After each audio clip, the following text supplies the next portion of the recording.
আলহামদুলিল্লাহি রাব্বিল আলামিন ওয়াসসালাতু ওয়াসসালামু আলা রাসূলিল কারীম। আল্লাহ রাব্বুল আলামিন সকল কিছুর সৃষ্টিকর্তা। তিনি কিয়ামত যে সংগঠিত করবেন এ ব্যাপারে কোনো সন্দেহ নেই। কোরআনের 1/3 আয়াতেই আল্লাহ রাব্বুল আলামিন কিয়ামত প্রসঙ্গে আলোকপাত করেছেন। সূরা নাবার ভিতরে আল্লাহ রাব্বুল আলামিন কিছু গুরুত্বপূর্ণ বিষয়, এই সূরার আলোচ্য বিষয় হলো কিয়ামত ও আখিরাত। আখিরাত যে হবেই, কিয়ামত যে হবেই, এই ব্যাপারে আল্লাহ রাব্বুল আলামিন অত্যন্ত যুক্তি, অত্যন্ত দলিল, অত্যন্ত দৃষ্টান্ত উপস্থাপন করেছেন। আউযু বিল্লাহি মিনাশ শাইতানির রাজিম। বিসমিল্লাহির রহমানির রহিম। আম্মা ইয়াতাসাআলুন আনিন নাবাইল আযীম আল্লাযী হুম ফীহি মুখতালিফুন কাল্লা সায়ালামুন সুম্মা কাল্লা সায়ালামুন। কাফেররা পরস্পর বলাবলি করে, একে অপরকে জিজ্ঞাসা করে, আম্মা ইয়াতাসাআলুন, এরা কোন বিষয় নিয়ে, অর্থাৎ এই কাফেররা কোন বিষয় নিয়ে একে অপরকে জিজ্ঞাসা করতেছে? যে ওই বড় খবরটা নিয়ে, যে খবরটা হলো কিয়ামতের খবর, আখিরাতের খবর, যে তারা আলোচনা করতেছে, মতভেদ তৈরি করতেছে, পরস্পর সমালোচনা করতেছে যে আখিরাত হবে কি হবে না। আল্লাযী হুম ফীহি মুখতালিফুন, যে বিষয়ে এরা নানা মত প্রকাশ করে চলেছে। যে কেউ বলে আখিরাত হতেও পারে, কেউ পরে বলছে কে না, হবে না, এটা সম্ভব না, পৃথিবী যেভাবে আছে, প্রকৃতি যেভাবে চলছে এভাবেই চলবে। এভাবে তারা বিভিন্ন বিভিন্নভাবে কথা বলতেছে। আল্লাহ রাব্বুল আলামিন বলতেছেন, কাল্লা সায়ালামুন, কখনো না, তোমরা যে বলতেছো কিয়ামত হবে না, তোমাদের এই কথা কখনো সত্য নয়। শীঘ্রই তোমরা জানতে পারবে। সুম্মা কাল্লা সায়ালামুন। হ্যাঁ, আমি আবার বলছি, আল্লাহ আমি বলতেছি কখনো নয়, তোমরা যে বলছো কিয়ামত হবে না তা কখনো সত্য নয়, শীঘ্রই তোমরা জানতে পারবে। আল্লাহ বলতেছেন, আলাম নাজআলিল আরদা মিহাদা, আমি কি জমিনকে বিছানা বানিয়েছি? অর্থাৎ সারা পৃথিবী, এত বিশাল আয়তনের পৃথিবী, প্রায় 52,000 কোটি বর্গ কিলোমিটার, এত বিশাল পৃথিবী আল্লাহ সৃষ্টি করেছেন এই সকল কিছুর জন্য, সকল মানব জাতি এবং এর মধ্যে যারা আছে তাদের জন্য। হুয়াল্লাযী খালাকা লাকুম মা ফিল আরদি জামিয়া, আল্লাহ বলেন সব কিছু আমি তোমাদের জন্য সৃষ্টি করেছি। এই বিশাল পৃথিবী, যে পৃথিবীর আয়তন প্রায় 52,000 কোটি বর্গ কিলোমিটার, এত বড় বিশাল পৃথিবী সৃষ্টি করেছেন যে আল্লাহ, তিনি কি কিয়ামত ঘটাতে পারবেন না? আল্লাহ বলেন, আলাম নাজআলিল আরদা মিহাদা, আমি কি জমিনকে তোমাদের জন্য বিছানা বানাইনি? তাহলে জমিনকে যদি আমি তোমাদের জন্য তোমাদের চোখের সামনে বিছানার মতো বানিয়ে দেই, তাহলে আমি কেন কিয়ামত সংগঠিত করতে পারবো না? ওয়ালে জিবাল আওতাদা, আমি এই জমিনকে ঠিক রাখার জন্য পাহাড়গুলোকে পেরেক হিসেবে গেড়ে দিয়েছি। তাহলে এই যে হাজার পাহাড়, যে পাহাড়গুলো এত উঁচু, যে পাহাড়গুলো আল্লাহ বলেন আমি স্থাপন করেছি, এই পাহাড়গুলো যদি আমি স্থাপন করতে পারি, তৈরি করতে পারি, তাহলে আমি কেন কিয়ামত সংগঠিত করতে পারবো না? এরপর আল্লাহ বলেন, ওয়াখালাকনাকুম আজওয়াজা, আমি তোমাদেরকে নারী ও পুরুষকে জোড়ায় সৃষ্টি করেছি। তাহলে এই যে সারা পৃথিবীতে 809 কোটি মানুষ, এই কোটি মানুষ যারা বর্তমান আছে, যারা আদম আলাইহিস সালাম থেকে শুরু করে চলে গেছে এবং কিয়ামত পর্যন্ত আসবে, আল্লাহ বলেন এই সকল মানুষকে আমি জোড়ায় সৃষ্টি করেছি। সকল মানুষকে যদি আমি জোড়ায় জোড়ায় সৃষ্টি করতে পারি, এটা যদি আমার ক্ষমতার মধ্যে থাকে, তাহলে আমি কেন কিয়ামত সংগঠিত করতে পারবো না। ওয়াখালাকনাকুম আজওয়াজা, আমি তোমাদেরকে জোড়ায় জোড়ায় সৃষ্টি করেছি। সকল পশু পাখিকেও আমি কি করেছি, পুরুষ আর মহিলা হিসেবে সৃষ্টি করেছি। সব কিছু যদি আমার পক্ষে সম্ভব হয়, তাহলে কিয়ামত সংগঠিত করা আমার পক্ষে সম্ভব হবে না কেন? কিভাবে তোমরা সেটাকে অবিশ্বাস করতে পারো? ওয়াজআলনা নাওমাকুম সুবাতা, আল্লাহ বলেন আমি তোমাদের জন্য ঘুমকে শান্তির উপায় বানিয়েছি, আরামদায়ক করেছি। আমরা কি বিশ্বাস করি না? আমরা কাজের ক্লান্ত হলে আমরা না ঘুমানো পর্যন্ত আমরা অস্থির হয়ে যাই, পাগল হয়ে যাই। ঘুম আসলে আমাদের আর কোনো কিছু মাথায় ধরে না। এই ঘুমকে আল্লাহ রাব্বুল আলামিন শান্তির উপায় বানিয়েছেন। আল্লাহ বললেন যে আমি তোমাদের জন্য ঘুমকে শান্তির উপায় বানিয়েছি। এটা যদি আমার পক্ষে সম্ভব হয়, কেন আমি কিয়ামত সংগঠিত করা আমার পক্ষে সম্ভব হবে না? আল্লাহ বলছেন ওয়াজআলনাল লাইলা লিবাসা, আমি রাতকে আবরণ করেছি, রাতকে অন্ধকার করেছি, রাতকে তোমাদের জন্য ঘুমের ব্যবস্থা করেছি, যে রাত্রিতে তোমরা আরামে ঘুমাতে পারবে।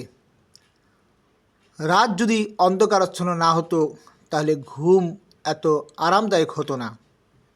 আল্লাহ বললেন আমি সূর্যকে সরিয়ে আমি তোমাদেরকে সেখানে অন্ধকার দিয়ে আমি তোমাদের জন্য আরাম করেছি। তাহলে আমি তোমাদের জন্য রাত্রিকে যদি অন্ধকার করতে পারি, ঘুমকে তোমাদের জন্য আরামদায়ক করতে পারি, তাহলে আমি কেন কিয়ামত সংগঠিত করতে পারবো না?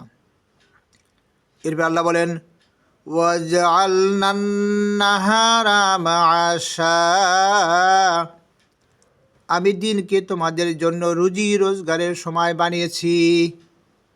আবার যে রাত্রি আল্লাহ দিলেন, ও রাত্রিকে আবার অন্ধকারকে দূরীভূত করে অন্ধকারকে গুটিয়ে নিয়ে আবার তিনি সূর্যের আলো দ্বারা আবার আমাদেরকে আলোকিত করলেন। আল্লাহ বলেন আমি এই রাত্রিকে দূর করে দিনকে দিয়েছি, যে দিনে তোমরা তোমাদের অফিস আদালত কৃষিকাজ তোমার যে কাজের মাধ্যমে হালালভাবে তোমরা রুজি রোজগারের জন্য তোমরা ব্যস্ত থাকবে, সেই জন্য আমি তোমাদের জন্য কি করেছি, দিন দিয়েছি। এই দিন দিতে যদি আমি পারি, তাহলে তোমাদের জন্য কিয়ামত সংগঠিত করা কেন পারবো না? এরপর আল্লাহ বলেন ওয়াবানাইনা ফাওকাকুম সাবআন শিদাদা, আল্লাহ বলেন আমি তোমাদের উপর 7টি মজবুত আকাশ সৃষ্টি করেছি। বিশাল বিশাল আকাশ, যে আকাশের কোনো সীমা মানুষ আবিষ্কার করতে পারেনি। এত বিশাল বিশাল আকাশ আল্লাহ সৃষ্টি করছেন। শুধু একটি আকাশ নয়, সাবআন শিদাদা, 7টি আকাশ। আতে মতো শিদাদান মানে মজবুত, কঠিন।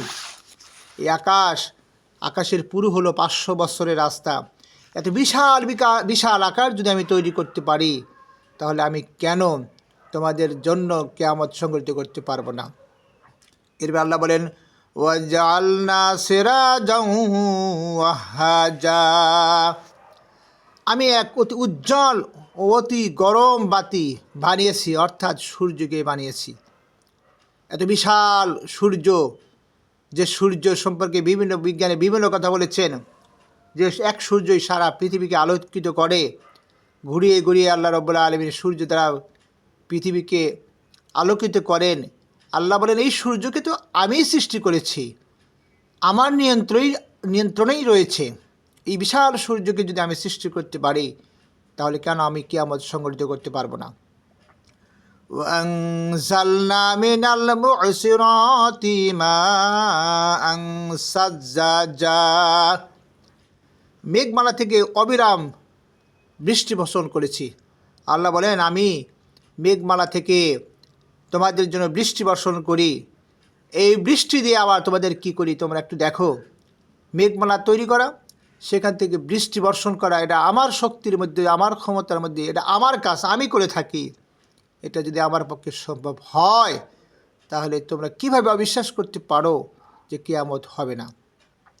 লিনুখরিজা বিহি হাব্বান ওয়া নাবাতা, লিনুখরিজা বিহি ওই বৃষ্টি দ্বারা, হাব্বা ওয়া নাবাতা আমি তোমাদের জন্য ফসল শাকসবজি, জান্নাতিন আলফাফা ঘন বাগান, শাকসবজি ফল ফসল এগুলা উৎপাদন করি।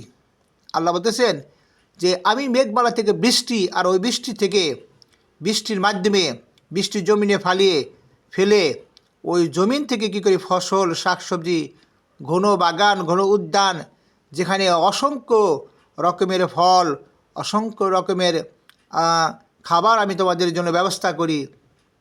এটা যদি আমি পারি তাহলে কেন সে কিয়ামত সংগঠিত করতে পারবো না? আল্লাহ বলেন ইন্না ইন্না ইয়াউমাল ফাসলি কানা মিকাতা, নিশ্চয় মীমাংসার দিনটির সময় নির্দিষ্ট হয়ে আছে, যেদিন বিচার হবে, কিয়ামত হবে, মানুষের জান্নাতে যাওয়ার শুরু হবে, হাউজে কাউসার হবে, পুলসিরাত হবে, জান্নাত উদ্বোধন হবে, জাহান্নাম উদ্বোধন হবে।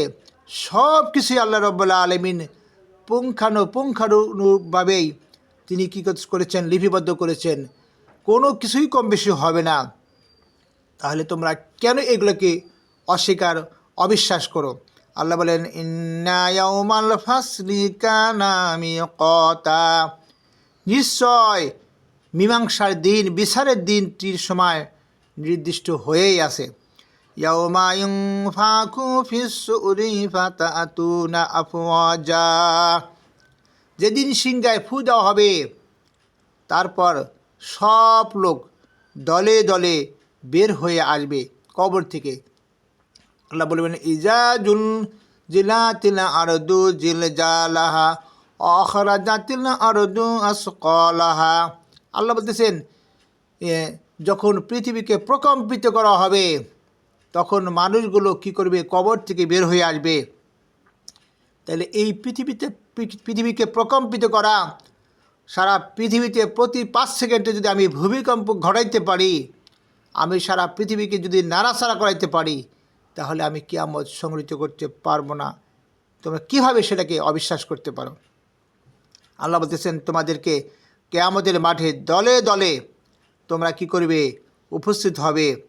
অফুতিহাতিস সামাউ ফাকানাত আবওয়াবা, আল্লাহ বলতেছেন আসমান খুলে দেওয়া হবে, ফলে গোটা আসমান দুয়ারে পরিণত হয়ে যাবে। সুবহানাল্লাহ, এত আল্লাহর শক্তি।